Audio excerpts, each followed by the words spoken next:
To begin this project, Mike and I focused on the concepts that most excited us. This was primarily the poetic form, telling our story through the isolation of image and sound, allowing the film to progress by finding its own rhythm.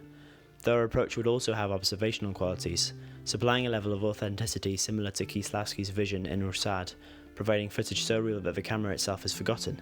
Yet we also wanted to push a certain agenda which required a level of alienation, akin to Il Hades Flores and its method of estrangement. However, rather than using Furtado's cold tone, we were interested in examining the familiar to an abnormally concentrated degree.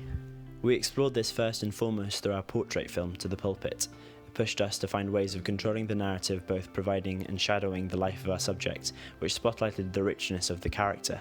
We learned how obscuring the view of the subject also led to a richer narrative on the whole, using the camera's soft focus, extreme close-ups and wides to manipulate the perspective, drawing in the audience by making the ordinary intriguing.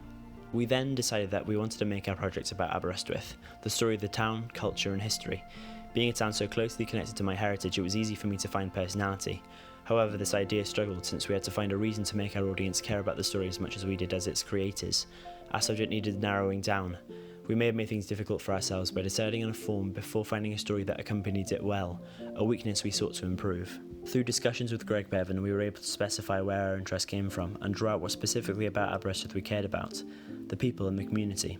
We found we were able to explore this area through the lens of the town's businesses.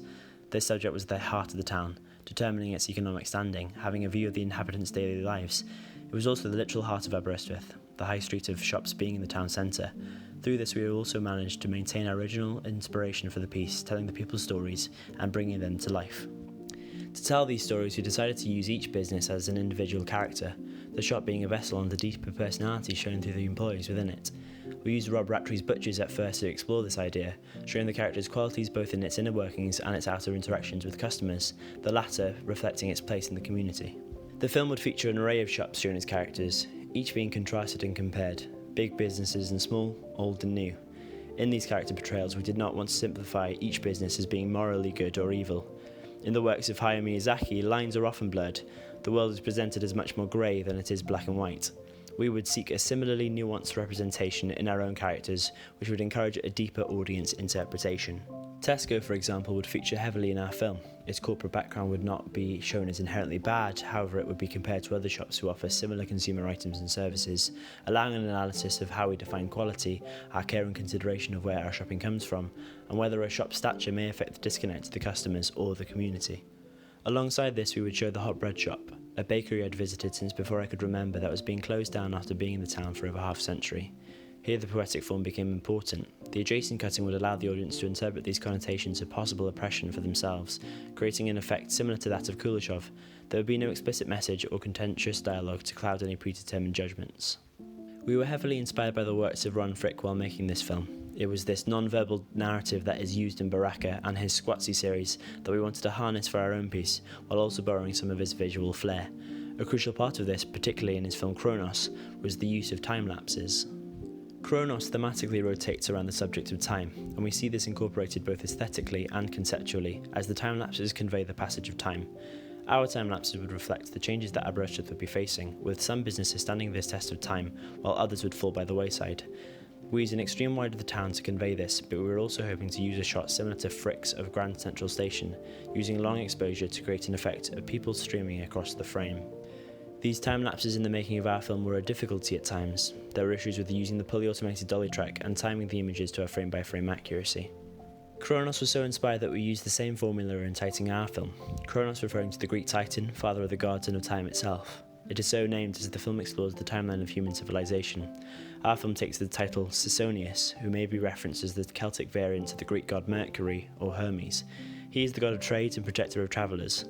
Applicable to the film's focus on trade, yet in a modern setting, it also calls to the strong sense of community felt through the Welsh culture as we reference their Celtic heritage. In order for the strengths of this visual style to have fully culminated in our piece, we also needed to focus on the oral elements of our film, specifically our use of music. Philip Glass was a great influence, both Mike and I recognising the gravity of the score in The Thin Blue Line. Glass begins the film commandingly, yet effortlessly accompanies the dialogue for the rest of the film. Yet it was Glass's score for Koina Squatzy that was most relevant for our film. We saw how he both carries the tempo of the film while also teetering the mood to the edge, likening itself to the film's meaning of life out of balance. Cissonius needed a similar element. We had hoped to collaborate again with our composer for To the Pulpit, Kezia. In that film, she was able to compose a piece of music once the film was finished, much like the work of Miles Davis for Elevated to the Gallows. This allowed for the image to dictate the cadence of the film, while the score bolstered the effect. We'd hoped to achieve a similar effect for Cissonius. We were strong and deliberate in our preparation for this film. Mike and I would meet often with each other. Our chemistry was certainly a catalyst for the workings of the film, bouncing ideas off each other, sharing our skill sets and different outlooks. We also considered outside parties to be sure that we were conveying our ideas as intended.